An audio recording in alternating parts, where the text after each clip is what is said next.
Cześć kochani, jak zwykle, jak często, jak prawie codziennie. Witam Was na kanale Barwy Zdrowia. Janusz Dąbrowski, gospodarz tego kanału, i przedstawiam Wam nowego, mojego, ale w zasadzie Waszego i mojego gościa, pana Artura Deckerta. Arturem poznaliśmy się dzięki, ciągle będę mu kadził, nieprzeciętnej osobowości Rafałowi Stachyrze. Młody człowiek, wielu z nas nazywa go kosmitą, bo mam wrażenie, że urodził się na planecie albo, znaczy na Ziemi istnieje, ale mam wrażenie, że dla niego Ziemia, doba na Ziemi to nie są 24 godziny, tylko chyba 68 albo i więcej tych godzin, bo ogarnia wiele tematów, Rafał. I w taki niesamowity sposób połączył wielu z nas. Zaczęliśmy pełną współpracę. W moim przypadku to są akurat te rozmowy, wywiady z nieprzeciętnymi osobowościami, i taką też osobowością jest Artur Deckert. Artur Deckert. I teraz parę słów na jego temat, tak bardzo króciutko, najwyżej Artur oczywiście uzupełnisz. Więc przede wszystkim mam wykształcenie techniczne, o ile wiem. To jest raz. I jakoś tak się stało, że w pewnym okresie życia zaczął się interesować, najogólniej rzecz ujmując, energiami, wpływem tych energii, raz diecezją. Zdaje się, tam jest wahadełkowanie, o ile się nie mylę. Najwyżej mnie poprawisz, Arturze. Nie mylisz się. Nie mylę się. Też głodówkami, czyli takimi, słuchajcie, dziwnymi rzeczami, którymi się i ja zajmuję. Co prawda moja dziedzina to niekoniecznie jest to, co u Andrzeja, ale swoje też narzędzie czarów, marów mam. To znaczy, po prostu to nie jest moja specjalizacja. Moja specjalizacja to jest przekazywanie wiedzy. Uwielbiam pisać, uwielbiam nakręcać różnego rodzaju audycje, dzielić się z ludźmi wiedzą, ale Artur tak samo, tak prawdę mówiąc, i podobnie jak ja, jak wielu innych, jesteśmy skierowani na to, żeby po prostu pomagać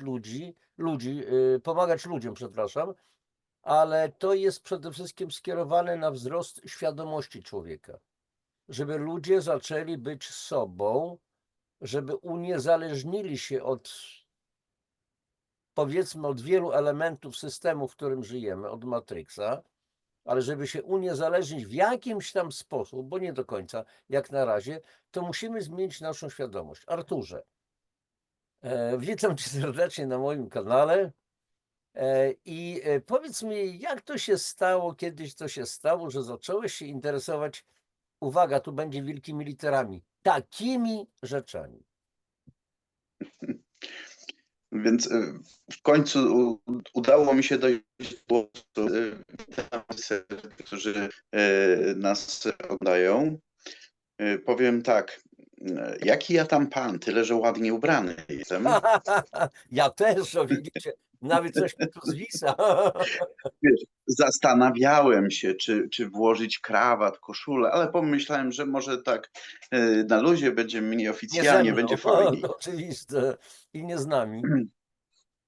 Więc tak, Janusz, przed naszą rozmową tutaj już na wizji, że tak powiem, tak, ustaliliśmy, że jesteśmy tak trochę ziomkami. Usiądźcie Państwo wygodnie, a ja poopowiadam, jak to drzewiej bywało, jak to w ubiegłym XX wieku W urodziłem się w biegłym stuleciu Białymstoku. to lepiej brzmi. Dobra, w ubiegłym stuleciu. Urodziłem się w Białymstoku, no właśnie niedaleko Janusza A się ja w okazuje. Bielsku Podlaskim, 50 kilometrów na południe od Białegostoku. Tak. Nawet był taki moment, że po skończeniu podstawówki, o tym nie rozmawialiśmy, ja miałem pomysł, żeby być leśniczym i podjąć naukę w Białowieży, w technikum leśnym, ale z jakiegoś powodu, podobno nie ma przypadków, Nie ma przypadku. w końcu nie podjąłem nauki w tej szkole, mimo że byłem przyjęty, zdałem egzaminy, mimo ostrej selekcji.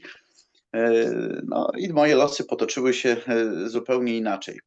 ale te wykształcenie techniczne, o którym mówisz, Janusz, to są już lata XXI wieku, czyli A, obecnego stulecia. Tutaj w Wielkopolsce poszedłem na studia i tutaj zdobyłem, tak, dyplom inżyniera, magistra. Mm, Być może wiesz, co znaczy skrót MGR Inż? domyślam. Domyślasz się? Mhm. W Ale wolnym zdradź tłumaczeniu. tajemnicę wszystkim. Ja nie wiem, o której godzinie będzie emitowany ten materiał, ale to 8:15 rano. w wolnym tłumaczeniu MGR Inż znaczy, że może gówno robić i nieźle żyć. Y, Ale Ale nie to do końca to nieprawda. jest prawda. Nie, absolutnie to nie No jest tak. prawda.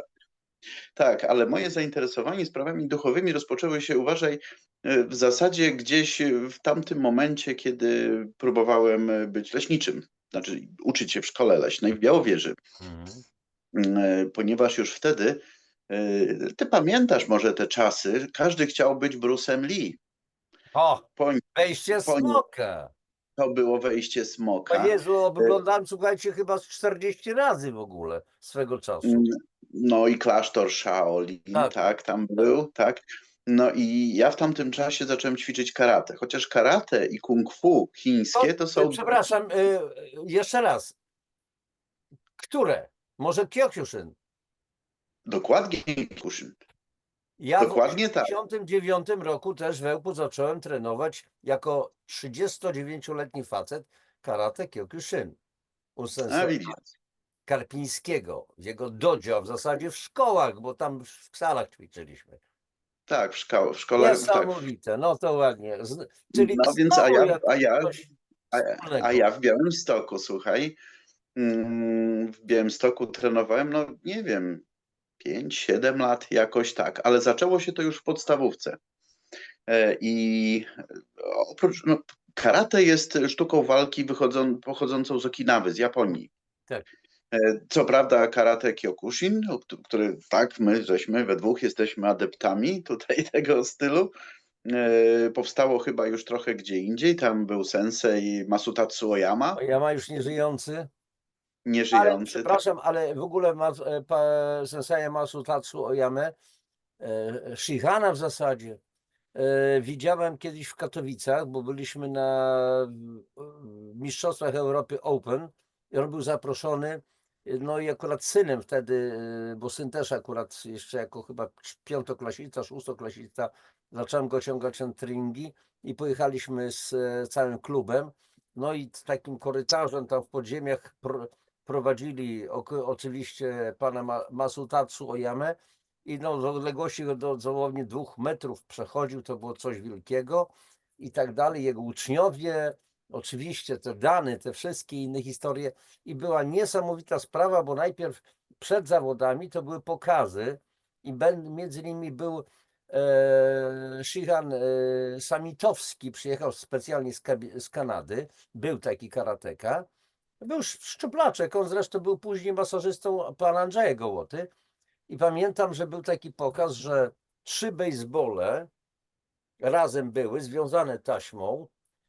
Kilku chłopaków trzymało te bejsbole u góry, kilku położyło się na dole na tatami, trzymało u dołu, żeby one się nie ruszyły. I pan Samitowski, naprawdę szczuplaczek, to my jesteśmy chłopy wobec niego. Chudziutki taki, po prostu jedno Chudy, uderzenie. ale byk. Słucham? Chudy, ale byk. Chudy, ale byk, tak. Demonstrował uderzenie, czyli uderzenie piszczelą czy piszczelem. Przymierzał się kilka razy, jak dmuchnął te 3 po prostu bejsbole w drobny maczek po prostu rozwalił. Trzeba mieć po prostu, to już nie chodzi, słuchajcie, o siłę, To raczej nie siłę technikę. fizyczną, to trzeba mieć tu zdecydowanie. Ja akurat w tym roku latem tak przypominało mi się, dobra, czy ja rozwalę 3 deski 2,5 centymetra wkręcone w imadło, takie dechy po prostu ucięte, takie po prostu kawałki, ski, tak? to nie chodzi o siłę fizyczną, tylko chodzi o zdecydowanie. Bo to pierwsza myśl, to się kojarzy z bólem i tak dalej. Więc oczywiście te dwie kosteczki, tymi dwiema kosteczkami, no więc mam gdzieś tam w archiwum nagrany filmik, jak te po prostu deski rozwaliłem w drobny maczek, oczywiście rozszczepiły się, sosnowe deski. Nie jest to może jakaś szalona sztuka, 3 deski rozwalić, no ale to jest jakieś 6,5 koło 7 centymetrów. To jest kwestia tylko decyzji. Decyzji. Wiesz co? Ja ci wyślę później swoje zdjęcie, takie czarno-białe, No. jak w powietrzu rozwalałem deski, ale nie w imadle, tylko w powietrzu. Tak, Podrzuconą bo w imadle deskę. to żaden problem.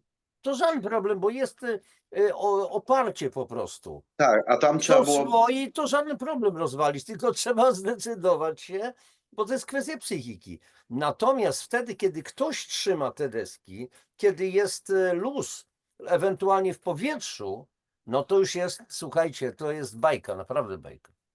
Więc ja ci prześlę zdjęcie, jak rozwalam taką dechę, Coś takiego.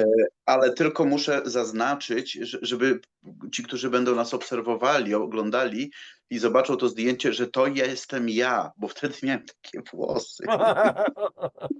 Ale to jestem ja, uwierzcie mi, że to jestem ja. Trochę zjeżdżamy z tematu, ale wiesz co, rozpaliłeś w moim, wiesz, teraz w mojej wyobraźni Dobra, nie wspomnienia. będę się z tobą kłócił, bo mam się za kulturalnego człowieka. Kto komu rozpalił wyobraźnię? Słuchaj, ale jak ty opowiadasz o mistrzostwach w Katowicach, to było w Spodku. W Spodku, Pewnie tak. w Spodku. Ja też byłem kiedyś na takich mistrzostwach w Spodku i tam jak właśnie zanim były walki, tak jak mówisz, były różnego rodzaju pokazy. I pierwszy raz na własne oczy zobaczyłem, jak wiesz, szuto, tak? Co to? Facet utrącił butelce po E, wódce Ale szyjkę. to też było robione, tak. I Szuto, wiesz, kantem dłoni, i ucięcie tak, butelki, szyjki butelki. tak. I później jak już wróciłem z tych Nieumocowanej kompletnie, ona nieumocowanej, stojąca. stojącej, tak, luźno stojącej na stole. To I jest raz w życiu majstersztyk. też mi się raz w życiu to udało. Co ty mówisz? Naprawdę raz mi się to udało. Była, co prawda, żeby miała większą bezwładność, butelka była z wodą. Mhm. Być może i w Katowicach też była z wodą.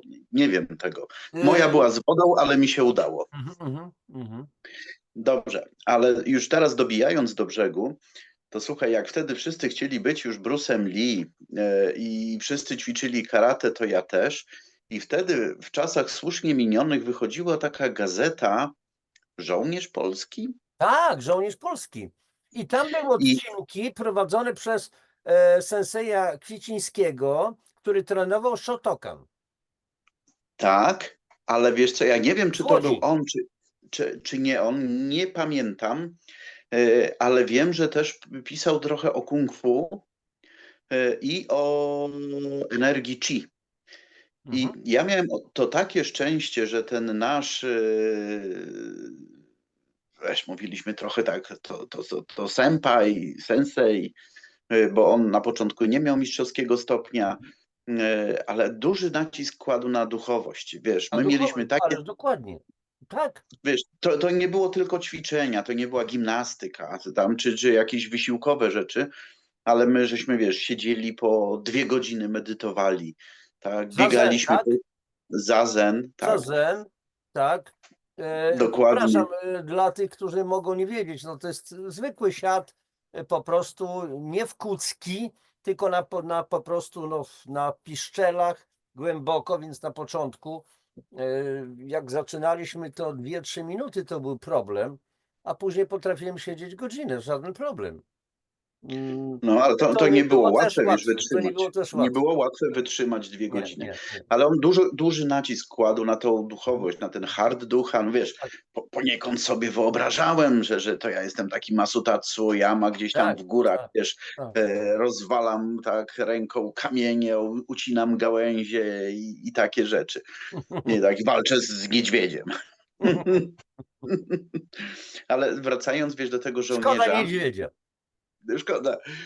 Słuchaj, wracając do tego żołnierza, tej gazety, no to tam było też o energii chi i tam ten autor pokazywał, wiesz, w jaki sposób oddychać, jak energia, wiesz, ten mały, wielki obieg, jak sterować tą energią. I słuchaj, pierwszego razu, jak już tak sobie tak rzucamy tą terminologią japońską trochę, tam było, że trzeba stanąć w pozycji kibadachi. Ja Tak, niewiele pamiętam już teraz, ale ale kibadachi, czyli Kibadachi, bardzo trudna pozycja. pozycja jeźdźca. Jeźdźca, tak. Tak, czyli nogi szeroko rozstawione, ugięte w kolanach, tak? No i w takiej Taka pozycji trzeba przygięta było troszeczkę, ale prosto sylwetka i przygięta dokładnie i w tym tak. momencie też I się tam techniki różne wykonuje i tak dalej. W pozycji na przykład tak, Kibadachi. dobrze, ale i tam było, wiesz, o tym, że była też przy okazji nauka oddychania przeponowego. Mhm. I Więc buki słynne oddychanie. tak, tak, tak. I słuchaj, ja pierwszego razu, jak tylko taki odbyłem proces myślowy, ale pierwszego razu stanąłem w tym kibadachi, zacząłem oddychać, koncentrowałem się na tym dolnym punkcie Mhm. poniżej pępka. Dzisiaj wiem, że tam jest czakra sakralna, Mhm. w terminologii chińskiej to był tantien, Tantien, tak, tak, tak, tak, tantien, tak. dokładnie. I słuchaj, ja sobie, wiesz, tam oddychając przeponowo, no tam pierwszy element był taki, że trzeba gromadzić energię. Energię chi, która płynie wraz z krwią i oddechem. I potem, wiesz, ja tak zrobiłem to ćwiczenie i potem zupełnie tego już nie było w ćwiczeniu, ale to sam sobie spróbuję teraz tą energię przesłać, wiesz, od dołu, tu przez ramiona do swoich rąk. I jakie było moje zdziwienie, że ja dosłownie w tym samym momencie poczułem niesamowitą energię w rękach. Ona się gromadziła tu na końcu w palcach. Ja miałem wrażenie, że mi się palce wyginają, wiesz, w drugą stronę. Takie było jej nagromadzenie. Mhm. Już wtedy wiedziałem, że to nie jest ściema, Tak, że ta tak. energia jest. Halo, halo, jakieś mają problemy z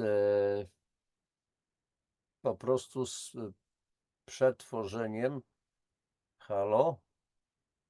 Sorry, przepraszam, być może to zaraz puści, bo pewnie nie mamy. Tak sobie, wiesz, wykombinowałem. Andrzeju, przepraszam, Arturze, powtórz ostatnie sekwencje, bo myśmy stracili chyba zasięg. Okej, Bo dobrze, najpierw więc nie jeszcze raz. rozumiałeś a więc jest czułeś w palcach, jak ci miałeś wrażenie, że ci Tak, po prostu wygina aż. I powiedziałeś, a tak. więc zobaczyłeś, że tu nie ma żadnej ściemy, a więc, że to jest. Ta energia w człowieku jest potężna energia. Dokładnie.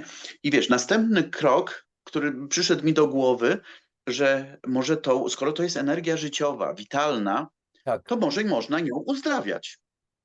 I to były moje, wiesz co, pierwsze początki, takie zupełnie niemrawe, Mhm. że ja ćwiczyłem na kolegach z podstawówki. Tak, Pamiętam, rozumiem. Ale to bardzo że był wcześnie to taki zacząłeś. Robert, Adam i ja, wiesz, przykładałem ręce do ich głowy Mhm. i przekazywałem im tą energię. I tak się narodziła u mnie bioenergoterapia. Yy, Więc to później losy się potoczyły troszkę inaczej. Potem miałem długi okres przerwy, bo właśnie w roku 87 dokładnie, znaczy zaczęło się w 86, ale już w 87, uwaga, teraz będzie trzęsienie ziemi, jak u Hitchcocka, zostałem świadkiem Jehowy. Mhm. I wtedy zostawiamy ten temat na boku może na Mhm. razie, tak? Mhm. Nie będziemy tam roztrząsać o co chodzi, tak? Tak, W tak, każdym tak. bądź razie, będąc świadkiem Jehowy, te rzeczy były no, bardzo non grata, Jeszcze raz? bardzo non grata, niepożądane. Świadkowie Jehowy Tak. uważają, że tego typu rzeczy jak uzdrawianie, tylko Jezus miał na to monopol, Ach. tak? Ewentualnie tych 12, A tak? to nie wiecie, że bogami jesteście? Przecież w waszym piśmie to jest napisane. Ale Tak? wiesz, Czy nie? ale jakoś tak w Tak, tym tak, momencie o oczywiste. tym Jasne, jasne, jasne. było to pominięte. A. I ja słuchaj, na prawie 20 lat nie praktykowałem tego. Zacząłem praktykować znowu aktywnie, kiedy przestałem być świadkiem Jehowy. Mhm. Odszedłem od zboru, gdzieś tam formalnie nastąpiło to w roku 2004, czyli już ponad 20 lat temu też. Ale jeszcze taka ciekawostka i tutaj się troszeczkę znowu rozmarzysz, może, mam nadzieję, zaraz zobaczymy. Bo ja w szkole średniej uczyłem się, znaczy moim nauczycielem w szkole średniej języka niemieckiego była taka postać znana w świecie radiestezji. Leszek Matela. Oj, oczywiste, że pana Leszka Matele, nie znałem go osobiście, ale przez jego książki, jego artykuły i tak dalej, to znacząca przecież postać w polskim świecie radiestezji, Radiestezji. bioenergoterapii i tak dalej. Dokładnie. Więc Leszek, teraz już mówię Leszek, a nie pan Leszek. Tak, tak. Tak, bo mieliśmy kontakt również już po mojej szkole, po skończeniu szkoły i po tym, jak przestałem być świadkiem Jehowy. No właśnie to dzięki Leszkowi w zasadzie wróciłem do radiestezji. Mhm. W dużej mierze przyczyniły się właśnie jego książki, no ale to, co nam wcześniej nas nauczył, słuchajcie, no myślę, że przedawnienie objęło, bo niemieckiego to on nas nie nauczył. Może tam parę rzeczy. Chyba, że jednej zasady, Ordnung muss sein. Ordnung muss sein. Tak. No, na przykład nie, no, Musi być. ale na przykład nauczył nas, że po niemiecku piła tarczowa to jest Kreisega, Eine Kreissäge, ja. ale po polsku też się mówi Kreisega. Tak, oczywiście. Messer, no to wszystko z Messer, niemieckiego. Tak. Wasserwagę mi podaj. Wasserwaga, no Wasser, No. woda i waga, to wiadomo o co Tak. chodzi. No. Wiadomo o co chodzi. Ale słuchaj, nauczył nas medytacji, nauczył nas rytmicznego oddychania, relaksacji. Tych rzeczy nas nauczył. Nie? To pamiętam, jak właśnie z kolegą żeśmy podglądali, bo on tam gdzieś na biurku miał jakieś fotografie kirlianowskie. No i O, my żeśmy, właśnie. co to jest, nie? Ale Także a tak się propos, zaczęło. widzisz, fotografii kirlianowskich, bo Kirlian był Rosjaninem, ale pierwszym, który stworzył fotografię, znaczy sfotografował aurę, to nie był Kirlian, tylko był Polak Jotko Narkiewicz. Ja o tym piszę, między innymi w pierwszym tomie, tutaj nie mam pod ręką, nieważne, w pierwszym tomie mojego biomagnetyzmu. Jotko Narkiewicz. O tym mało kto wie. I dopiero po iluś tam latach pojawił się właśnie Kirlian, ze swoją żoną też. No ale to mniejsza z tym. No. A wiesz, Janusz, kto wynalazł rower? U nas na Podlasiu się rower? mówi Czyli, rower. czyli bicykl, tak? Tak, w każdym razie na Podlasiu się mówiło, że to był ruski u Niemca na strychu. Pomińmy propos- polityczne tematy. Na początku chciałem Tak, a powiedzieć propos- rowerów pewnie. To Puszkin wynalazł konserwy. Konserwy, Puszkin. Ja. Tak, Puszkin. tak. Mhm. I tryby wynalazł Trybow, a jodłowanie, te takie, wiesz, tam z gór z Tyrolu, też wynalazł Trybow, jak wsadził palce w tryby. Dobrze. Miało być na luzie, to jest na luzie. I słuchaj, i moi drodzy Państwo, także mój wielki powrót do duchowości nastąpił no, gdzieś tam właśnie po 2000 roku. I znowu wróciłem do ćwiczeń, do pracy z energią i dzisiaj robię to no, tak, każdego dnia. Zajmuję się jak na razie, to powiem tak, niekomercyjnie, niezawodowo bioenergoterapią. Być może ulegnie to zmianie, bo może dojdziemy do tego tematu. Radiestezja jest nieodłączną częścią bioenergoterapii, bo za pomocą radiestezji można diagnozować wiele chorób. Są ludzie, są mistycy, nie wiem, Sai Baba, tak, Tak, tak, czy Jezus, którzy tak. mieli dużo większe zdolności. Może i w naszym kraju są ludzie, którzy mają też Mhm. bardzo wysoko zaawansowane takie zdolności. Ja aż tak nie. Nie będę ściemniał, że przykładam rękę i wszystko wiem. Tak, tak, Jeszcze tak. jest ten, jeszcze jest ten moment takiej niepewności, po prostu posługuję się radiestezją w celu dokładniejszej diagnozy. To jest jednak no, pewniejsze, gdzieś element taki niepewności pozwala to zredukować, tak, żeby gdzieś tam nie utknąć, gdzieś się nie zapchać z tymi taczkami w niewłaściwą stronę. No ale oprócz tego interesuje się masę innych rzeczy. Tu wspomniałeś o głodówkach, tak? No, może też nie jestem jakimś tam propagatorem, szerzycielem tego, ale kto chce posłuchać, to mówię i sam też stosuję głodówki. Różnie. Czasem to są 3-dniowe, czasem to są 5-dniowe, tak? Tak. E, Andrzeju, przepraszam cię na chwilkę, dosłownie na 20 sekund, bo muszę skoczyć do kuchni, bo czuję, że chyba coś tam się, że tak powiem, może być jakaś malutka awaria, to więc tylko na sekundkę.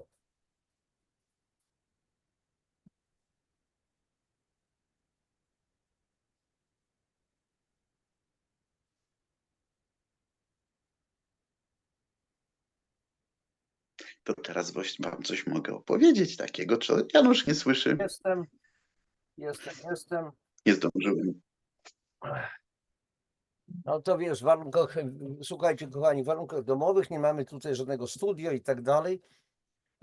Jakichś takich nie wiadomo, bo to takie może wyobrażenie być. To nie chodzi o to. Tutaj też mam sobie tło, bo lubię tą moją trawkę po prostu. Dobrze na mnie działa zieleń.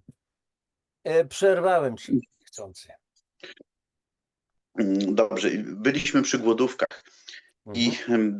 powiem wam, że też pamiętam tamte czasy, te czasy, kiedy no, kończyłem szkołę podstawową, zaczynałem szkołę średnią. W ręce wpadła mi wtedy pierwszy raz książka nawet nie pamiętam autora. Nie pamiętam niestety. Może ktoś ze słuchaczy albo ty będziesz kojarzył. To były takie czasy, że to książka była odbita na powielaczu. Mhm. Wiesz, takie i człowiek, pamiętam wiele z tej książki. To bardzo, bardzo mnie to ruszyło wtedy, bo on przedstawiał najpierw, jak kiedyś był bardzo chory, że w zasadzie był wrakiem człowieka. Mhm. Lista, tak, niewydolne nerki, serce, nadciśnienie, no wszystko, co tylko można wymyśleć. Do tego stopnia, że facet doszedł do wniosku, że w zasadzie nie zostało mu wiele życia i tak mu lekarze mówili. No i jako nie mając wiele do stracenia, zaczął stosować niekonwencjonalne metody, w Mhm. tym głodówki, tak. Niektórzy nie lubią słowa głodówki, ja jestem przyzwyczajony do głodówek, ale głodówki to się tak radykalnie trochę kojarzą. Niektórzy używają słowa post, tak, że tam lecznicza moc postu. Tak, tak. Ja z przyzwyczajenia mówię głodówki, tak? Mhm. I on opisywał, jak zaczął głodować, jak zaczął się oczyszczać, a na końcu się okazało, że ma tam, nie wiem, 90 lat i uprawia turystykę wysokogórską, tak? I był pełen zdrowia. Szalenie złośliwy człowiek był. Dla Uparł ZUS-u. się. Po prostu Pewnie stanowił był zniszczyć skazany ZUS. przez niektórych na śmierć. Dlatego mówię, że był złośliwy. Żył Był dalej. złośliwy, tak. Tak. I to, co mogę wam powiedzieć, ty tutaj sięgałeś niedawno, ja też sobie sięgnę tu obok. To nie jest moja książka, moja jest zupełnie inna, którą wydałem, ale sobie nie mam. No właśnie, do góry No. lustrzane odbicie się zrobiło, ale lecznicza moc postu. W tej książce nie znajdziecie tego, co pamiętam, było w tamtej książce, tej odbitej na powielaczu. Mhm. I jeśli pozwolisz, to powiem kilka słów śmierdzących. Zaraz powiem dlaczego. Dlatego, że w tamtej książce na powielaczu ten człowiek, autor, bij zabij, nie pamiętam jego nazwiska, Mhm. mówił, że żeby dobrze się przygotować do głodówki i żeby się nie chciało jeść, I żeby nie cierpieć, to musisz się odpowiednio przygotować. Mhm. Co to znaczy? Wyczyścić kiszki. Dlatego mówię śmierdząca sprawa. Mhm. I ja robię właśnie w taki sposób, że najpierw taki połykam środek przeczyszczający. Mhm. Tam za 2 godziny mam burczy mi w brzuchu, mam rewolucję i lecę do Trzeba water closet. się odpowiednio przygotować, że nie daj Boże spodnie z paskiem, tylko najlepiej coś na gumce. Tak, tak, tak, doskonale. Widzę, że wiesz, o co chodzi. Wiem, E, praktykowałem. Nawet później, kiedy już nastąpi ta pierwsza erupcja, Eksplozja. tak, to piję sobie nie gorącą, nie zimną, tylko letni taki napar z rumianku, bo wiadomo, rumianek nie pomoże, nie zaszkodzi, tak? Rum i Janek. Tak, i po grypie. No znamy to, widać, tak? Więc piję tam ze 2 litry tego naparu z rumianku, ale tak, że tak powiem, na siłę, tak, Mhm, mhm. żeby jeszcze bardziej wypłukać te kiszki. No i w tym momencie zaczyna się prawdziwa głodówka. Jeżeli ktoś chciałby spróbować, to oczywiście tak jak z tymi desami, o których mówiłeś, tak, które można złamać, tak samo, żeby podejść do głodówki, to wszystko dzieje się tu. W głowie, Tak? oczywiście. Trzeba się Tak. odpowiednio przygotować głowę do tego. I jeżeli wyczyścisz się wcześniej, przygotujesz i będziesz miał postanowienie, i będziesz miał wiedzę, tak, co dają głodówki, Mhm. bo to jest nie tylko tak, że odpoczywamy od jedzenia. Być może zaraz rozwiniemy chwilę ten temat. To wtedy naprawdę nie chce się jeść, człowiek nie cierpi, Nie. a wręcz przeciwnie, nawet jest pełen energii, jest taki bardziej napełniony energią, a nie jakiś tam właśnie skopany. Ja w głodówkach widzę wielką wartość, dlatego że kiedy zaczyna się ten proces autofagii, różnie podają źródła, tak? Niektórzy mówią, że już po 12 godzinach niejedzenia, niektórzy mówią tam optymistycznie, że po 8. Nieważne, czy to 8, 12, czy 14, 16 godzinach zaczyna się autofagia. Organizm zjada to, co jest niepotrzebne. Komórki jakieś właśnie słabsze, rakowe. Wszystko to, co jest gdzieś tam jakoś zdezelowane, zostaje zjedzone, usunięte, przerobione tak na Jak jesteś energię. głodny, to zjesz nawet skórzane sznurówki. To jest na tej zasadzie. U Chaplina, tak? Tak, Gotową sznurówkę. tak, No. Uszy od... tak, tak, dokładnie. Byle to prawdziwa skóra, a nie plastik. No ale kiedyś tak, żołnierze, tak, jedli skórzane sznurówki, tak, to w czasach dawnych. Tak. Więc mnie przekonuje to po prostu dla zdrowotności. Owszem, jestem wtedy więcej, mam energii. Aha, i oczywiście trzeba nie zapominać, że no, ja piję dużo wody wtedy, szczególnie wtedy dużo wody. Nie zapominam o elektrolitach, zarówno zwykłej soli, jak i elektrolity elektrolity, tak, które można nabyć gdzieś tam w sklepach dla sportowców albo w aptece. I to też, też dodaje sił, tak? Kiedyś się obawiałem, że głowa mnie będzie boleć, czy coś takiego. Nic podobnego, nie ma żadnych tam. I powiedziałem, nie czuję się głodu, za to tylko mam takie poczucie, może ty też masz, Janusz, czasem tak wiesz, nie jestem głodny, ale coś bym skubnął. Dokładnie tak. Ale To jest siła woli, to się trzyma. Nie tak dawno, ile? 1,5 tygodnia temu kończyłem 72-godzinną głodówkę, czyli 3 dni bez jedzenia. 3 doby. 3 Tak doby, jest. No. oczywiście tylko woda, plus ewentualnie mam tutaj taki koncentrat z 21 ciemnych owoców, warzyw, coś tam się dolało, plus oczywiście minerały odpowiednie, wieloskładnikowe, po prostu suple mineralne. Po co? Po to, żeby, tak jak powiedziałeś, mieć elektrolity, ale przede wszystkim woda, żeby jednocześnie woda oczyszczała cały organizm i tak dalej.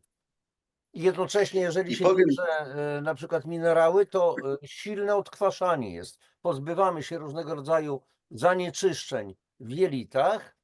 W tym momencie dochodzi właśnie do procesu autofagii, czyli po prostu organizm zaczyna zjadać wszystko to, co jest mu niepotrzebne, czyszczenie. No i chwała Bogu. i bardzo dobrze.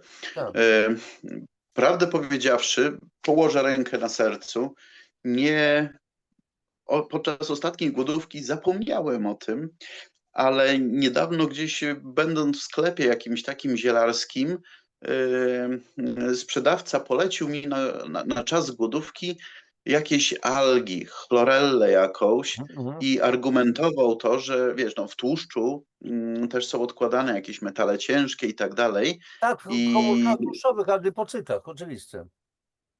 tak, i on mówi, że te algi, chlorella, pomaga to podczas głodówki lepiej usunąć. Mhm. Być może tak jest, ja po prostu zapomniałem o to. Mhm. Kupiłem tą paczuszkę, leży tam w słusznie odłożonym miejscu, natomiast zapomniałem, że to mam, także podczas ostatniej głodówki nie próbowałem. Następnym Mhm. razem ci powiem, jak to było. Chyba że sam znasz ten patent i Nie, próbowałeś. tego akurat nie. Natomiast na przykład nie to, że głodówki miałem, ale na przykład oczyszczanie organizmu solanką. To jest taki hinduski sposób, zresztą polecany przez rosyjskich terapeutów. Na przykład w przeciągu 1 godziny wypijamy do 12 szklanek solanki, tak jak tyle soli, jak się na ogórki robi. Szklanka, szklanka, Ale szklanka. na ogórki czy do peklowania? E, Nie no, powiedzmy jak na góreczki taka zalewa pi razy oko, czyli mniej więcej łyżka na litr Na litr. na litr ciepłej wody i tak dalej. I teraz chodzi o tam ciśnienie osmotyczne, zaczyna cię to wysysać z jelit. No i co, mniej więcej do 6 szklanek się pije, znaczy szklanka i tam odpowiednie ćwiczenia. Chodziło o to, żeby jak błyskawicznie z żołądka, żeby ten roztwór soli szybko przeszedł do jelit. Następna szklanka, tak około 2 minut, 3 między szklankami i już później wiedziałem, bo kilka razy to w życiu robiłem, po 6 szklance, oho, ból, ból, ból, ból, ból, ból, ból, ból, ból, ból, czuję. Dobrze, czyli oczywiście dres na gumce, żadnego paska, e, ze zrozumiałych względów. I ja wiem, że na przykład u mnie po 6 szklance następowała erupcja, czyli wypróżnienie defekacji. Wodospad. Słucham? Wodospad solanki. Wodospad, tak, da, dość mocno. I wtedy pije się, powiedzmy, po wypróżnieniu następną szklankę, znowu dosłownie minutę, dwie ćwiczeń, przerwa, znowu następna szklanka i po pewnym czasie od 6, 7, 8, to po każdej szklance było wypróżnienie. Aż na końcu 12 szklaneczka, to nie chcę wchodzić w takie drastyczne szczegóły, ale po prostu to było wypróżnianie dosłownie czystą wodą. Czysta woda. Nawet nie zabarwiona na żółto kompletnie. No ale z tym, że trzeba później po takim czymś zrobić około 2-3 godzinną przerwę i wcześniej mieć przygotowany ryż, taki bardzo mocno rozklejony. Dobrze byłoby później na lekko ciepły ryż podać jakieś bakterie prebiotyczne i później ten ryż taki rozklejony po prostu zjeść. Ale to mniej więcej około 2 do 3 godzin po tym całym pierwotnym zabiegu. Chodzi o to, że to dość drastyczny był zabieg, jeżeli chodzi o jelita, i chodziło o to, żeby później zrobić taką delikatną wyściółkę na powierzchni jelit, no nie, żeby i zasiedlić tymi dobrymi bakteriami, no nie. No, także robiłem tego typu rzeczy i zresztą inne też, no nie. No powiem tutaj tak, że jeszcze tak jak jesteśmy przy takich hardkorowych tematach, No dość mocne to. y, podczas długiej głodówki jest jeszcze taki patent, że wypijamy na noc sok z grejpfruta oraz oliwę. I ja nie doświadczyłem tego na własnej skórze, tak, na własnym organizmie, ale czytałem chyba w Nieznanym Świecie na ten temat. Już nie pamiętam doktora Kołodziejczyka, nieważne. Pewny lekarz, E, specjalista od Tak, klewioterapii. tak, jego mam na myśli. Być może to on, być może ktoś inny. W każdym razie na pewno w Nieznanym Świecie jest to patent na pozbycie się kamieni kałowych. Mhm. Właśnie te oliwa i jeszcze sok z grejpfruta. A tutaj być może słuchają nas panie, no panowie i panie, ale wiem, że panie często mają kłopot z zaparciami, Mhm. częściej niż panowie. I właśnie ty mi przypomniałeś w tej książce, tej odbitej na powielaczu, jak mówisz, że wykonujesz tam pewne taniec brzucha. Niskie prawie w przysiadzie różne, powiedzmy, wygibaski takie charakterystyczne. Tak. Ale jest taki właśnie patent, nie tylko podczas głodówki go można zastosować, ale jeżeli masz kłopoty, tak, czy ktoś ma kłopoty z wypróżnianiem, to warto wypić dużą ilość letniej wody, tak właśnie, wiesz, szklaneczka po szklaneczce w odstępach minutowych. Może to być napar z szałwi, może być napar z rumianku, coś takiego nieagresywnego, tak? I słuchajcie, przyjąć sobie tak na czworaka, powiedzmy, przytapczanie, Mhm. żeby ta jama brzuszna sobie swobodnie zwisała. Mhm. Można samemu, można poprosić męża, sąsiada czy kogo, żeby od dołu oklewał brzuch Mhm. i potem masaż z lewej strony u dołu pomaga usunąć to, co gdzieś tam się nagromadziło i nie chciało wcześniej samorodnie To wyjść. tak zwany masaż trzewny, o ile dobrze pamiętam. Ja nie wiem, czy się tak nazywa, ale Tak. na pewno A to ma jelito po sens. prostu, tak. Dokładnie tak. O, i jeszcze jedna rzecz mi się przypomniała. Zobaczcie, jak się zmienia świat. Bo tutaj wspomnieliśmy mojego drogiego Leszka Matelę. Byliśmy wtedy jeszcze w szkole, nikt o tym nie słyszał, a Leszek mówił nam o sposobach joginów na pozbycie się kataru. I mówi, weźmiecie sobie szklankę z lekko osoloną wodą. Mówi, nie może być to woda zimna, no nie może być Mhm. gorąca, bo nie dacie rady, Taka ale temperatura żeby była ludzkiego ciała pewnie. taka, żeby była letnia. I mówi, jak masz katar, to trzeba tą osoloną wodę wciągnąć, żeby przepłukać tam aż zatoki i to pomaga, nie? Mhm. A dzisiaj, proszę bardzo, włączasz TV i co oglądasz reklamę? Irigasin. O, dokładnie ta sama technika joginów, co nam Leszek uczył gdzieś tam w latach 80., nie? I za darmo dawał. Za darmo, tak? Nie trzeba było płacić za plastikową butelkę Irrigasidu, tak? Tak, więc pomówiliśmy sobie chwilę o głodówkach. Jeżeli ktoś jeszcze nie próbował, to podkreślamy w głowie. Najpierw trzeba mieć przekonanie, że to jest ważne i wcale nie jest takie trudne. A dla zdrowia, dla zdrowotności nie ma nic No, dla, lepszego. dla zdrowotności my już tak jak ziemniaki dogadali się Po tak po naszemu, białostocku, po naszemu. po naszemu. Po naszemu. A ja pamiętam, Janusz, a ty mieszkasz w Trójmieście, w Białymstoku. Mówiono, że to Tak.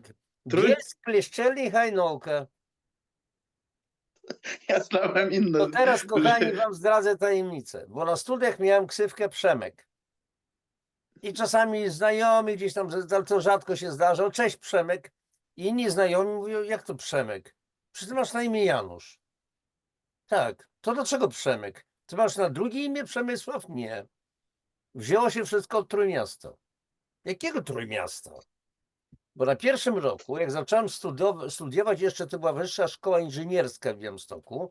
Po 2 latach, jak dobrze pamiętam, przemianowana na Politechnikę. Zaczęło to rozbudowywać się.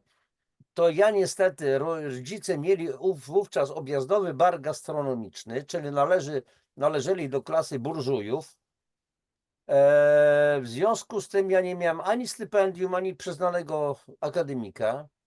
Przez pół roku dojeżdżałem 50 kilometrów dzień w dzień. O 5 chyba był pociąg, więc po 6 parę minut byłem w Białymstoku i wieczorem wracałem do mojej miejscowości, do Bielska Podlaskiego. Raz dziennie posiłek, jakiś tam w barze mlecznym. No więc ja po tych kilku miesiącach to byłem chudy jak patyk oczywiście. No i doszło do moich na roku kumpli, że ja dojeżdżam. No i któryś, ach, ty jesteś z Trójmiasta. Z jakiego Trójmiasta? Ja wtedy jeszcze nie miałem świadomości. No Bielsk, Kleszczelne i Hajnówka. 3 miejscowości blisko siebie. No i zostałem po prostu, jak witano się ze mną, to mówię, a cześć Trójmiasto. No cześć, ale to było za długie do powiedzenia, więc ewoluowało. Trójmiasto na Trzymiasty, z Trzymiasty na Trzymek, później Trzemek, a później był Przemek. I Takie słowo. dzisiaj, jak mówię, że miałem ksywkę Przemek, dlaczego Przemek? No wzięło się od Trójmiasta. Jak to od Trójmiasta Przemek? Już wyjaśniłem. Cześć Przemek. No i tyle, Trójmiasto. Anegdotka, ale prawdziwa. Janusz, a ja znałem, znaczy, ja wiedziałem, że to jest Trójmiasto, ale nie Kleszczele, słuchaj. Bo to w moich kręgach to było Bełsk, Hajnówka i Haradok. A tego to nie, Kleszczele. Jest taka miejscowość na Podlasiu oczywiście. Jest, są 40 Kleszczele. km od Bielska Podlaskiego. No więc Podlasie, cudowne, piękne Podlasie. Nagródek? A Gdzie Gródek, leży Gródek? Gródek, Michałowo i tak dalej, i tak dalej. Tak. No to Bełsk, Hajnówka, Haradok. A to dlatego, rozumiem, jasne. No. Dobrze, ale teraz wracamy do twojej radiestezji. I dobrze, Arturze, i czy ty jesteś w stanie w jakiś sposób pomagać ludziom? I jeżeli tak, to w jaki sposób? Wiesz co? Jestem. Oczywiście, że jestem. To oczywiście zawsze ewoluuje. Człowiek całe życie się uczy, wiesz, i głupi umiera. Mhm. Ja z całym szacunkiem dla innych nie jestem tak, jakby to powiedzieć, jestem troszeczkę tak świeżo po obejrzeniu podcastu ze Zbyszkiem Nowakiem Ręce, które Aha, leczą. oglądałem. Zaraz, to ty mi chyba Oglądałeś. wysłałeś link. Tak, ja ci posłałem linka i dla zainteresowanych u tych samych chłopaków, gdzie Zbyszek Nowak miał swój podcast, tak, znaczy z nim był wywiad, to u samych tych chłopaków gdzieś tam chyba w październiku też byłem u nich na podcaście. Także najpierw byłem ja, a dopiero potem Zbyszek Nowak. Ale za to ja nie mam takich, nigdy nie miałem takich tłumów, jak on opowiada, że po No, w 1500. Podkowie Leśnej to on miał potężny teren. Ja byłem u niego, to widziałem te namioty, gdzie on przyjmował Tak. setki ludzi naraz i tak dalej, i tak dalej. Miałem jego książkę, bo dał mi w prezencie książkę, bo kiedyś żeśmy się spotkali. Opowiadałem ci, ale tutaj przybliżę po prostu, bo kiedyś moja ówczesna partnerka miała jakieś tam problemy, wyszukiwała sobie bardzo dużo różnych problemów, koniecznie musi pojechać do Zbyszka Nowaka. Dobrze, pojechaliśmy z Lublina do Podkowy Leśnej, bardzo sympatycznie nas przyjął, wtedy miałem takiego starego Golfa, to jest bardzo istotne w tej opowieści. No i w każdym razie czekam w takim jakby pokoju, przedpokoju.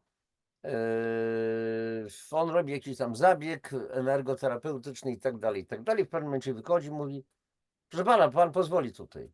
Ale o co chodzi? Zabieg panu trzeba zrobić. Ale ja mówię, ale nie jestem przygotowany do tego. Chodziło o pieniądze, no nie? Byłem wówczas w bardzo trudnej sytuacji finansowej. A ja mówię, rozumiem, ale ja nie chcę od pana, znaczy on się domyślił, o co mi chodzi, że nie jestem przygotowany. Ja mi nie chodzi o pieniądze. Ja wiem, że trzeba po prostu panu pomóc. Takim ludziom jak pan to trzeba po prostu pomagać. Ja mówię, jakim ludziom? Panie, ja to wszystko widzę, ja to wszystko czuję. Przeżyłem ludzki szok. No dobrze, położyłem się na takim jakiejś tam kozetce, on coś tam robił, nie wiem co i tak dalej. To nie tak, że od razu się czuje jakieś tam, nie wiadomo, mrowienie, jakieś inne historie. Ja nic po prostu nie czułem. No i później to trwało chyba z kilkadziesiąt minut, jak dobrze pamiętam. Później poderwałem się. Mówię, Boże, panie, jak można tak szybko wstawać? Wolno, delikatnie, ale to mniejsza z tym. Tak to się skończyło. Zaczęliśmy opowieści. Chciałem po prostu podziękować, a ze sobą zawsze woziłem trochę książek. Te książki dzisiaj na przykład, jedna z nich to jest akurat 2 tomy Woda, fenomen życia, ale wtedy to się nazywało Sekrety wody. W tej chwili to ma inne okładki, olbrzymie uzupełnienia i tak dalej. I po prostu dałem mu to w prezencie z dedykacją i tak dalej. Porozmawialiśmy sobie fajnie i on poprosił nawet nas, tą moją partnerkę i mnie, o pozostanie wówczas jeszcze u niego, nocleg. Wziął to na siebie, bo on tam miał miejsca noclegowe. Nie wykupywaliśmy, proszę pana, bo jutro przyjeżdża do mnie telewizja TV4 i ja bym chciał z panem zrobić wywiad. Bo o czym? Dlaczego? Bo myśmy rozmawiali o zjawisku pamięci wody. I on tą wodę swoją, którą miał w ogóle dla swoich tych kuracjuszy, nazwijmy to, on tą wodę również dawał. A więc nakładał ręce i tak dalej, strukturyzował odpowiednio, mentalnie i chciał, żeby fachowiec, bo akurat pisałem o tym, o doświadczeniach Jacques'a Benveniste, o prawdziwym odkrywcy pamięci wody. To był Rosjanin z zespołem dr Genshangi Bierezowski, który gdzieś około chyba 8 lat wcześniej odkrył tę pamięć wody w Związku Radzieckim, ale nikt wówczas wcześniej pary z ust nie puścił, bo się bali, że jeżeli ogłoszą takie herezy jak pamięć wody, że woda ma pamięć molekularną, to rozwalą ich zespół, wywalą gdzieś na Sybir, na Syberię wszystkich tych naukowców, każdego do jakiegoś innego instytutu i będzie po wszystkim. Zresztą w świecie zachodnim, jak Jacques Benveniste w 1986 roku ogłosił swoje odkrycie o pamięci wody, takie niby przypadkiem odkrycie. On był oczywiście absolutnym, zdecydowanym przeciwnikiem na przykład homeopatii, która była oparta właśnie o pamięci wody. Mówił, że to jest łżenauka. Rosjanie też mówili, że to jest łżenauka. Homeopatia, uważali to za bzdurę. I nagle okazuje się, ci, którzy mówili, że to są bzdury, odkrywają pewne zjawisko, którego nie rozumieli, powtarzają dziesiątki razy i wychodzą wyniki, że coś musi w tym być. Zostały przekazane informacje, w jaki sposób, a więc musi istnieć po prostu pamięć wody. Oczywiście ja bardzo skrótowo opowiadam. No i wtedy pan Zbyszek Nowak, który się zorientował, że ja piszę o pamięci wody, panie Januszu, koniecznie musimy nakręcić audycję. I wtedy faktycznie była nakręcona ta audycja w TV4. Nie wiem, czy ona gdzieś tam istnieje, czy też nie. Była. Wtedy miałem okazję też poznać następnego dnia panią świętej pamięci, panią Irenę Jarocką, piosenkarkę. Ja wspominałem ci w naszej rozmowie prywatnej. Nie wiedziałem, Kawiarenki. znaczy domyśliłem się następnego dnia, po co ona przyjechała. Ona wówczas już chorowała na raka i niestety akurat to mu nie pomogło. Jakieś były przyczyny, znaczy to jej nie pomogło. Była z mężem fizykiem. Piękna kobieta, ale już widziałem, że był problem. Dzisiaj być może by żyła, bo są odpowiednie metody wspomagania organizmu, nie tylko te bio, bo warto w takich przypadkach łączyć różne terapie wzmacniające i ducha, i ciało jednocześnie, bo to jedno z drugim się po prostu łączy. No a więc to jest takie a propos tego Zbyszka Nowaka i tych rąk, które leczą i tak dalej. Więc ja chciałem powiedzieć, że nie mam, nie pretenduję, tak, że jestem Zbyszkiem Nowakiem i mam tak 1500 ludzi na jednym zabiegu, absolutnie, no, ale też nie głoszę takich, że jestem manifestacją czegoś niezwykle niesamowitego, tak jak Zbyszek Nowak mówi. Ja jestem, no cóż, to jestem skromnym inżynierem, tak, który pracuje z energiami, ale ostatnimi czasy, powiem Ci i Państwu też, że stosuję coś, co nazwałem bioenergoterapią rozszerzoną. Dlaczego rozszerzoną? Tak, bo to nie jest tylko sama praca z energią, tak? Bo na dobrą sprawę energia jest bardzo ważna, ale staram się też kłaść nacisk na tą sferę duchową i psychiczną każdego danego człowieka, z którym mam kontakt. Tak. Bo to, co nas spotyka na naszej drodze, nie zawsze, ale bardzo często jest nie dlatego, że się zetknęliśmy z jakimiś bakteriami czy wirusami. My się stykamy codziennie z masem wirusów, bakterii, tak? Podobno tak, w naszych jelitach jest 3,5 kg bakterii. Tak, tak, tak. E, Natomiast dobrych bakterii, tak? Ale stykamy się też z innymi. Ale to, że w pewnym momencie coś zaczyna szwankować, to jest tak, energia jest zaburzona, tak? Przepływ energii jest zaburzony, pojawiają się jakieś stany chorobowe, stany zapalne. Ale dlaczego następuje to zaburzenie przepływu energii? No, nie będę tu wielkim odkrywcą, jak rzucę słowem psychosomatyka. Tak? Tym jesteś, co jesz, ale również tym jesteś, co myślisz. Tak? Czy myślisz, na czym się Tym żywisz koncentrujesz? swój mózg codziennie. Dokładnie. Dokładnie. Więc podczas sesji staram się trochę tam pogrzebać w tym mózgu. Czyli pracujemy też z emocjami i z przekonaniami. Nie udam, tylko przytoczę taki przykład migrena, tak? No, pani przychodzi, tak, ma migrena. No ja w zasadzie, nie jest to wielkie halo dla kogoś, kto pracuje z energiami, wziąć i zabrać ból głowy. To jest, można powiedzieć, sztuczka. Łatwo można to zrobić, tak? Natomiast ten ból wróci. Oczywiście. I dlatego, Tak, tak. rozmawiamy, no dobrze, wiesz, ale kiedy masz ten ból głowy? Kiedy najczęściej, nie? No, bo najczęściej to tam jak teściowa przyjeżdża, no to oczywiste jest, nie? Że Przecież dlatego Piotr wyparł się 3 razy Jezusa, tak, bo ten mu wcześniej uzdrowił teściową. To jest zapisane w Ewangelii. To oczywiste. Tak, żartuję sobie, tak, ale mówi, no ale bo przyjeżdża teściowa, tak, z teściem i ona wtedy często ma ból głowy. No ale czemu masz ból głowy? No co, ona coś ci mówi takiego? No nie. No ale i tak wracamy i rozmawiamy i się okazuje, że wiąże się to z jakimś napięciem takim psychicznym, Tak. a żeby obrus był odpowiednio wyprasowany, bo co teściowa powie, Tak. tak, żeby ten obiad, żeby zupa nie była zasłona. No tak, wiecie, wymyślam takie bzdury teraz, ale Nie było włosa w zupie. albo muchy, tak? Albo muchy. A to 6 nóg, 6 udek. Tego nie Przepraszam, kochani. Dobra, ale żebyśmy nie trywializowali. Wyjdźmy z tej kolei. Tak, się zapchamy. Więc wiesz, jest napięcie, tak? Gdzieś takie wytwarza się napięcie, które być może sięga, nie wiem, czasów komunii, tak? Że wszystko musi być na tip-top. Tak.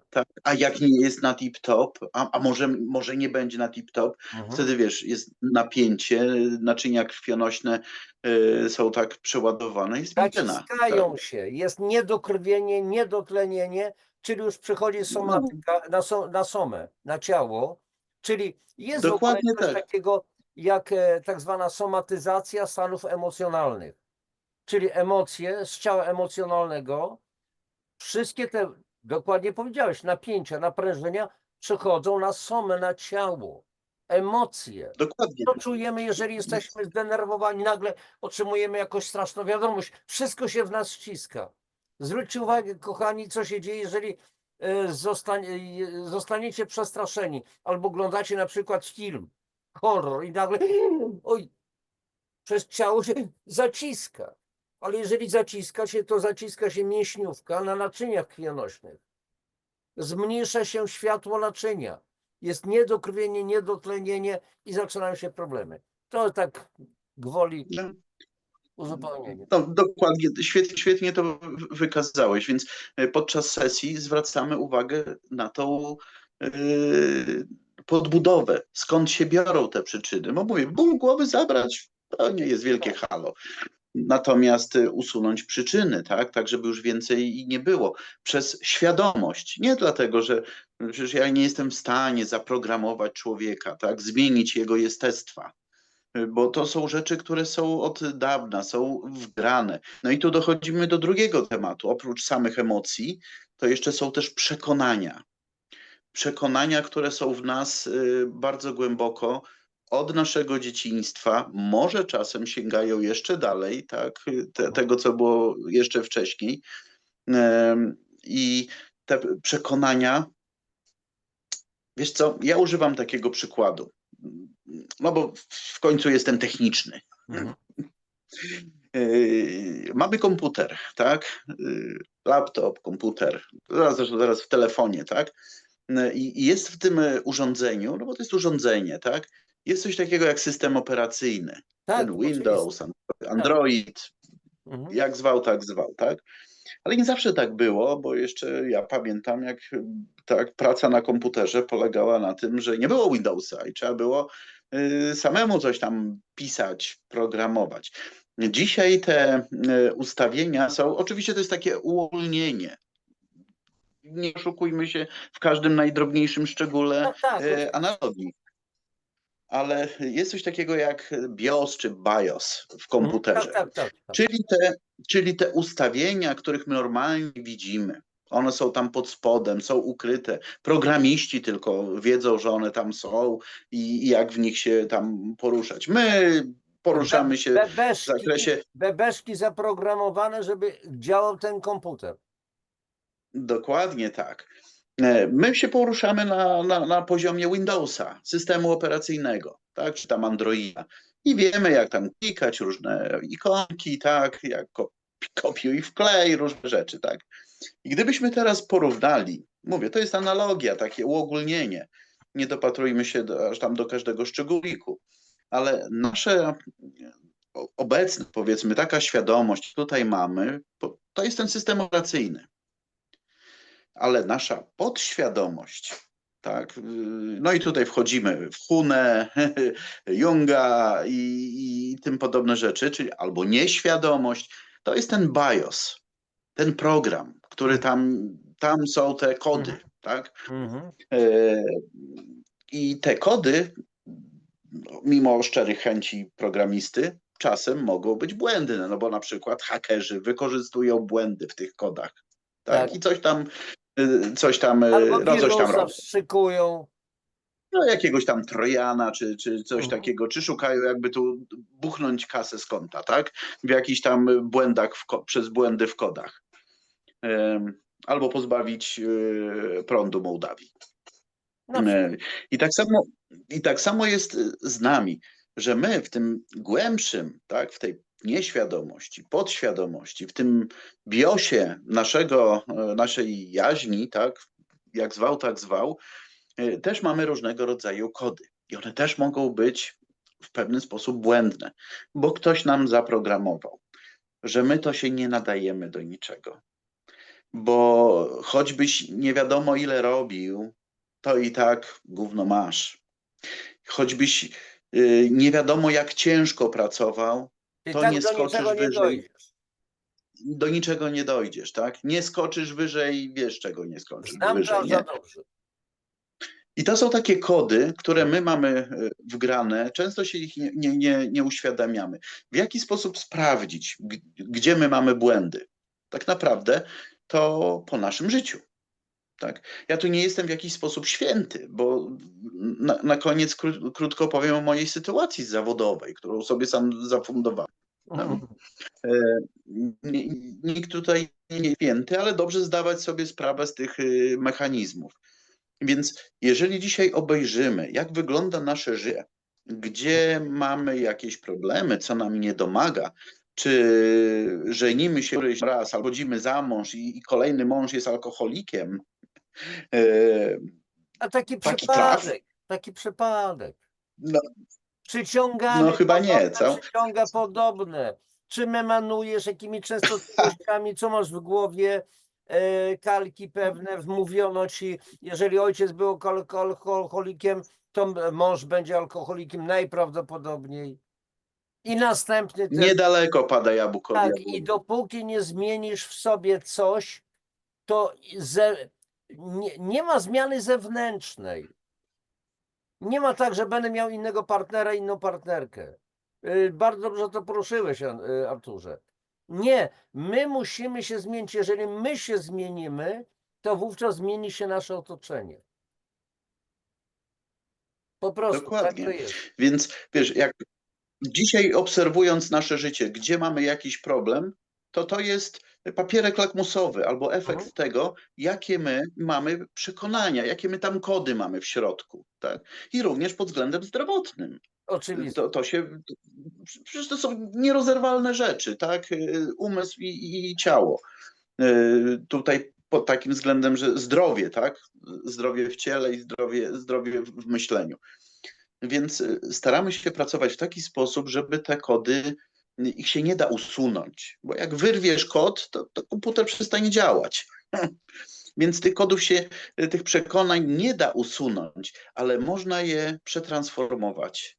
Można je zmienić. Właśnie grzebiąc w tym bajosie, czyli w podświadomości. No i tym się zajmuję. To jest mój koń, to jest moja pasja. I to, co Piękna rzecz. co chciałem ci powiedzieć, wiesz, jak sam się zapchałem, bo do niedawna, jeszcze do końca roku, pracowałem w farmacji. Firma Dobrze, farmaceutyczna, dawaj, Arturze, dawaj. no i wiesz, korporacja Mhm. ze swoimi blaskami i cieniami, bo czasem korporacja nie jest zła, Tak. nie jest źle, jak jest coś wszystko poukładane, ale są też cienie z jakimiś tam różnymi rzeczami. Ja akurat nie produkowałem, w sensie nie obmyślałem żadnych tam formuł, tabletek. Moja praca w farmacji polegała na tym, że byłem odpowiedzialny za rzeczy techniczne, żeby maszyny pracowały, tak, żeby się nie psuły, tam, tak, mechanicy, żeby byli. No, za to byłem odpowiedzialny, ale powiem szczerze, że uwierało mnie to od pewnego czasu, bardzo mnie to uwierało. Czułeś przez I skórę, że coś jest nie tak. znaczy, to wiesz, dawno czułem przez skórę. I powiem szczerze, że praktykowałem takie ćwiczenie. Jednym z elementów, z jednej części tego ćwiczenia jest otwarcie się na nowe, na lepsze. Tak? Ja, słuchaj, tak mocno się otwarłem na te nowe, że po prostu rozstałem się z tą farmacją. I dzisiaj jestem taki trochę, że bardzo bym chciał, żeby te pasje w jakiś sposób mogły mi pomóc też pod względem tak, no, żyć, tak? Że ja nie mówię o utrzymywaniu się z tego, ale bo dotychczas moja działalność, ta bioenergoterapeutyczna była taka, no, dla znajomych, sąsiadów, tak, dalszych, tak, postawisz kawę, będzie dobrze. Oczywiście tak, tak. część z osób z mojej branży się strasznie oburzy i powie, że przepływ energii, że nie można tak robić. No, Tak, ja tak, tak wiem, o czym robiłem, tak. mówisz. Musi być Ja tak, wyrównoważenie. Ja kiedyś też tego nie rozumiałem. Łatwiej było mi dawać niż brać, a niestety, jak nie bierzesz, to znowu podświadomość działa. A nie, ja sobie no dam właśnie. radę. No to dobrze, nie ma sprawy. Wytwarza się kalka, syndrom, tobie nic nie trzeba, więc nie będę ci pomagać w niczym, bo ty sam sobie świetnie radzisz. I tak to jest. No, więc dzisiaj chciałbym właśnie pójść w tą stronę. Wiesz, bez jakiegoś, nie jestem oszołomem, tak? I teraz nagle, że to będę trzepał kasę. No, ale mam takie marzenie. Zobaczymy, czy ja jestem na to gotowy, czy wszechświat na to gotowy, żeby mnie wspomóc tutaj pod tym względem. I dlatego choćby niedawno nagrałem taki filmik, bo rozmawiałem z jedną z koleżanek naszych, z tej grupy właśnie od Rafała, o którym na początku wspomniałeś, i powiem ci, że uderzyła mnie jedna rzecz, bo ona mi powiedziała tak: ty nie możesz szukać klientów. No, coś w ten sposób, tak? Że nie chodzi o szukanie ludzi, którym ty będziesz mógł pomóc. To chodzi o to, żebyś ty dał się znaleźć ludziom, którzy potrzebują twojej pomocy. Mhm. Piękne. Tak. I właśnie ta rzecz przyświeca mi w ostatnich tygodniach. I widzisz, to tutaj znowu mamy taki punkt wspólny. Tu się będę reklamował, jeżeli ktoś tak uzna, bo przecież od wielu lat prowadzę takie opracowane przez czeskich lekarzy, od 13 lat praktycznie, takie kompleksowe wspomaganie metaboliczne organizmu. Kto wie, ja ci to nawet pokażę, być może test będzie dla ciebie.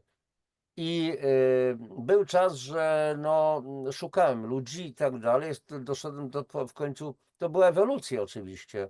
Nie, to nie jest dla mnie. To nie jest moja sprawa. Po prostu między innymi dlatego powstał mój kanał Barwy Zdrowie Janusz Dąbrowski na YouTubie, gdzie mam masę audycji, już prawie w tej chwili prawie 600 audycji. Często to jest oparte o bardzo poważne artykuły naukowe, które przytaczam. Oczywiście staram się to przetłumaczyć na ludzki język zrozumiały i tak dalej. To, co robi cały ten program, jest niesamowicie skuteczny, ale ja ciągle mówię, że nie tylko wystarczy zadbać o somę, o ciało, ale trzeba też zadbać o ducha. Ale wracam do początku. I to ja powiedziałam sobie, że nie, ja nie zamierzam już ganiać za ludźmi, żeby ich zbawić. I jeżeli ktoś chce, to niech sam mnie znajdzie, bo ja często mówię, czym się zajmuję. Jeżeli chcesz, udzielę ci informacji, pomogę, pociągnę, ułatwię. Masz moją całą wiedzę, masz 30-letnią umiejętności, powiedzmy, różne inne historie i poprowadzę, usamodzielnię cię, bo też nie będę zajmował się twoim zdrowiem na zasadzie bezpośredniego terapeuty, lekarza, bo ja nie jestem lekarzem, nie leczę, natomiast daję ci informacje, daję ci instrukcje, daję ci zasady, daję ci wszystko, co sam wiem i będę cię prowadził. Konsultacje będę ci robił. Nie będziesz płacił mi za te konsultacje. Będziesz po prostu sam korzystał, będziesz się uczył, ale masz się nauczyć siebie samego, jak reaguje twoje ciało, jak reaguje twój duch i tak dalej. Masz się usamodzielnić. Ja tylko mogę być przejściowo twoim nauczycielem. Jak w szkole. Uczę i później uczniowie idą i mają swoje własne życie. Ja za nikogo nie przeżyję życia. Nie zjem za ciebie, Arturze, twojej zupy. I opowiem ci, Arturze, to jest taki i taki smak, a ta marcheweczka, ten ziemniaczek tak to smakował. Trzeba byłoby umieć opisać. Natomiast nie opiszę, bo ty masz zjeść i ty masz na języku poczuć smak. Językiem poczuć woń, zapachy i tak dalej, i tak dalej. Tego się nie da omówić. Nie da się za nikogo przeżyć jego własnego życia. Na tej zasadzie. A więc tutaj I mam... nie da się chodzić w czyichś butach. Słucham? I mówię, i w czyichś butach też się nie da Tak, chodzić. dokładnie. Trzeba wejść w cudze buty, żeby wiedzieć, jakie ma życie. I dlatego ja nieraz mówię, ja nie szukam, powiedzmy, tak zwanych klientów. Są książki moje ewentualnie na mojej stronie internetowej. Chcesz, wejdziesz, kupisz.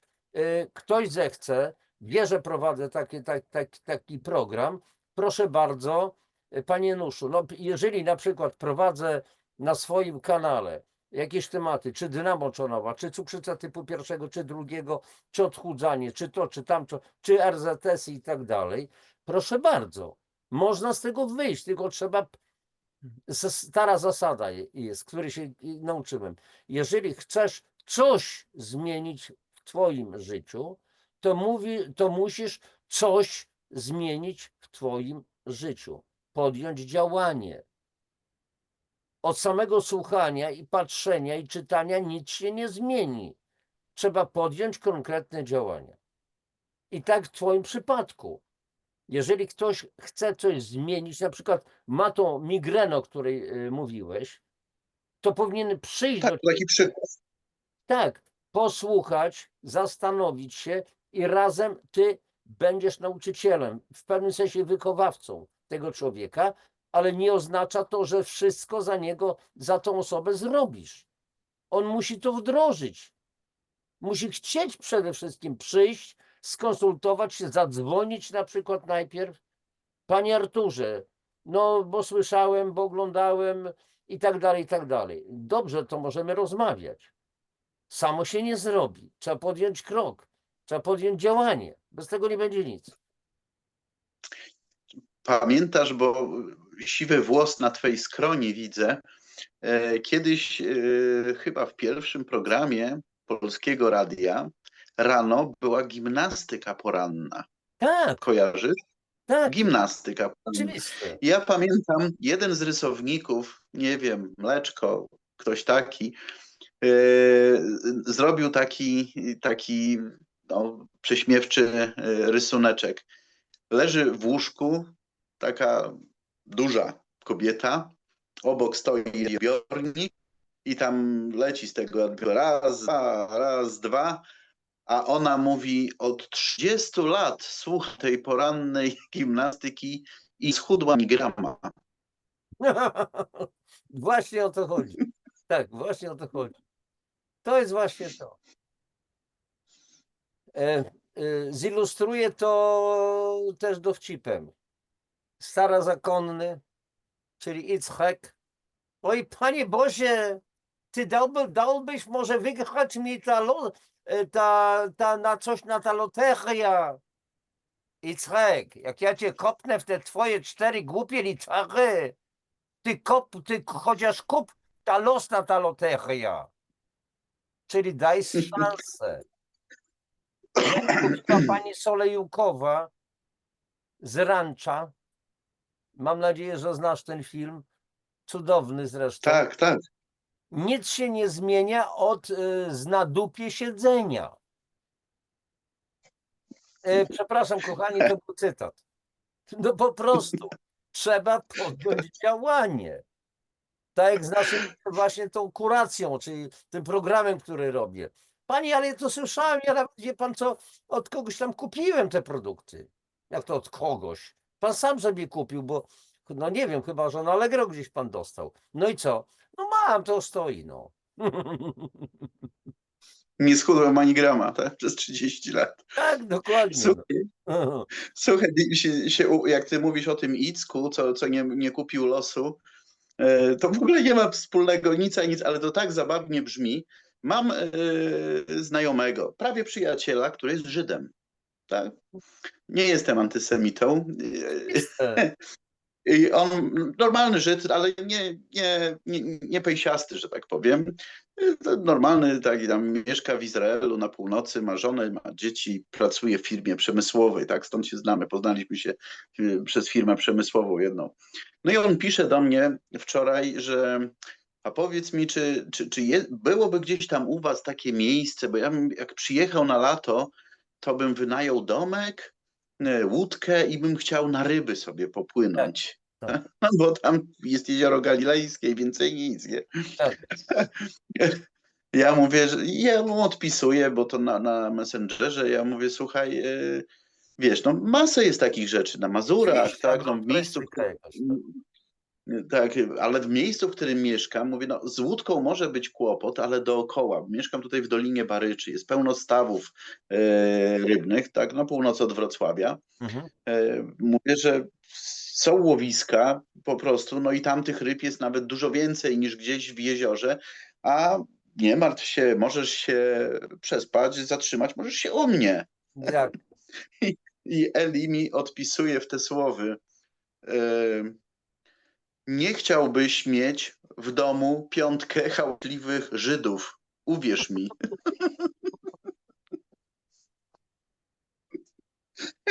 To nie ma nic wspólnego z naszym tematem. Żyd mi pisze, że słuchaj, w taki sposób się poznaliśmy, że w restauracji Eli podszedł do naszego stolika. Nie znaliśmy się, podszedł do naszego stolika, usłyszał, że jesteśmy Polakami, pytał nas, co prawda po angielsku, ale spytał, czy znamy jakieś fajne kawały o Żydach.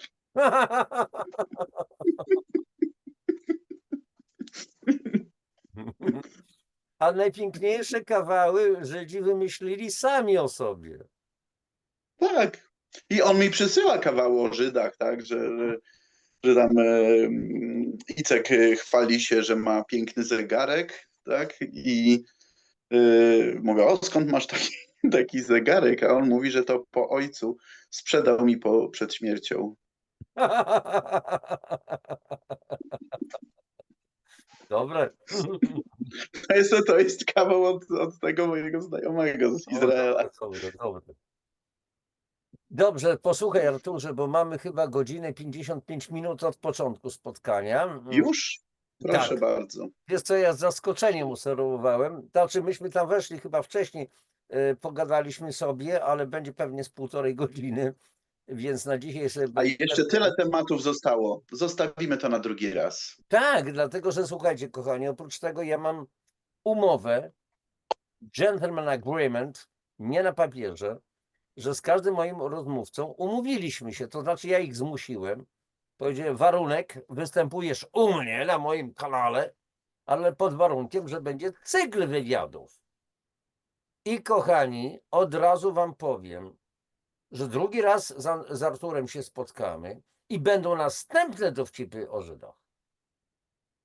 Wymyślone przez Żydów.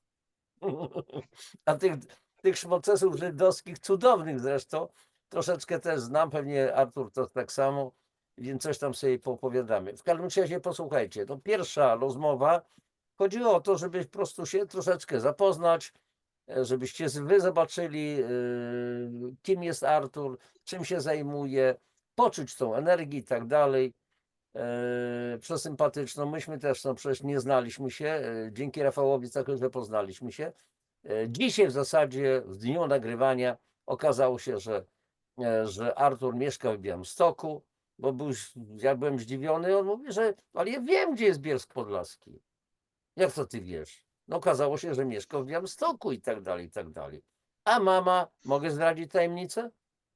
Oczywiście. A mama urodziła się w Starych Juchach. Czyli już, można powiedzieć, na Mazurach praktycznie.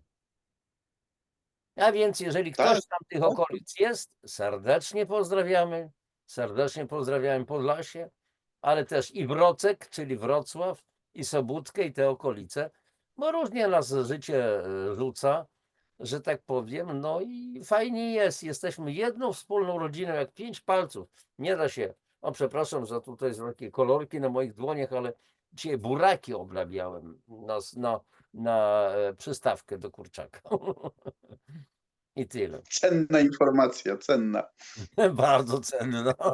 Wyjątkowo już nie wiem, chyba kilka miesięcy nic nie jedliśmy z mamą. Akurat żadnej kurzęciny. Dzisiaj ja wpadłem do sklepu, myślę, a dobra, pozwolę sobie. Niech to będzie, no. Coś innego. No i to wszystko. Kochani, bardzo dziękuję wam za waszą obecność, za to, że nas oglądacie, że wysłuchujecie cierpliwie. Arturze, tobie przede wszystkim dziękuję, że żeśmy się A ja ci spotkali. dziękuję, Janusz, za gościnę. Słucham? A ja ci dziękuję bardzo za gościnę. A więc ja również. Bardzo mi miło. Właśnie kiedyś panu Nowakowi, czyli Zbyszkowi Nowakowi, powiedziałem, że dar jest dającemu. Jak wręczam mu książki moje. No to mówi, co, jak? Mówię, dar jest dającemu. A więc jeżeli ja daję, to ja mam ogromną wielką radość, że mogę kogoś obdarzyć czymś. A więc nie tylko obdarowany ma radość, o ile ma, bo nie każdy musi być szczęśliwy z daru, ale jeżeli się dzielimy z kimś czymś, jeżeli go obdarowujemy, to też mamy radość z tego, że tak jak matka, jak żona robi świetny obiad, na przykład stawia nam i ona jest zadowolona, że może coś fajnego nam zrobić. I odwrotnie, no tak samo z mężczyznami, tak? Także bardzo wam dziękuję, że jesteście. Arturowi też dziękuję za tą pierwszą rozmowę i do następnego zobaczenia. I wtedy już będziemy rozmawiać też o większych konkretach. Ewentualnie. Może Andrzej, Artur, nie wiem czemu cię postrzegam ciągle jako Andrzeja. Coś mi tam w głowie. Może jakiś poprzedni... Mój ojciec miał na imię Andrzej. Słucham? Mój ojciec miał na imię O, Andrzej. nie wiem, coś tam ściągam z twojej przestrzeni być może. Także na dzisiaj tyle.